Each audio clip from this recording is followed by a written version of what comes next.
Le temps siesti de l'argent.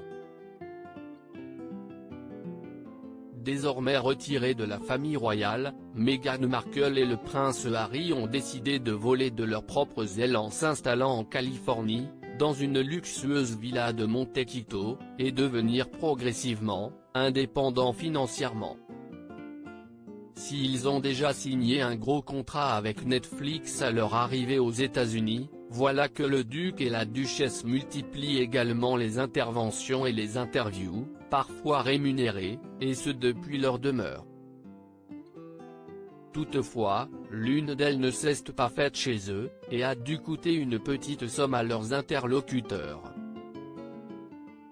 En effet, le 11 octobre dernier, Meghan Markle et le prince Harry ont enregistré avec des adolescents un podcast sur la santé mentale pour l'association Teenager Therapy, dans une villa de location au prix pour le moins exorbitant.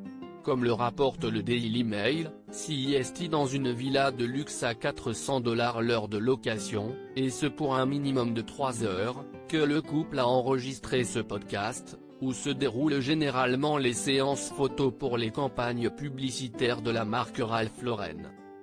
Une somme qui aurait par ailleurs pu être économisée, si l'on en croit le tabloïd qui révèle que la demeure du couple se trouve à seulement quelques minutes de cette luxueuse demeure, qui surplombe la plage de Miramar.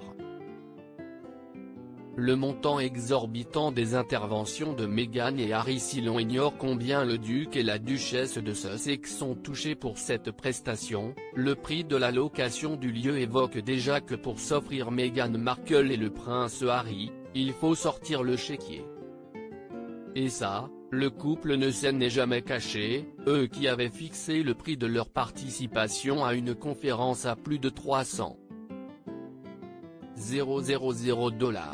Il faut dire que pour leur nouvelle vie de conférencier, les parents du petit Archie n'ont pas choisi de s'entourer de n'importe qui, puisqu'ils ont décidé de faire appel à l'agence Harry Walker basée à New York, qui gère des personnalités comme Barack et Michelle Obama, Bill et Hillary Clinton, ainsi que Oprah Winfrey. Parmi leurs thèmes de prédilection, la justice raciale, l'équité entre les sexes, l'environnement et la santé mentale.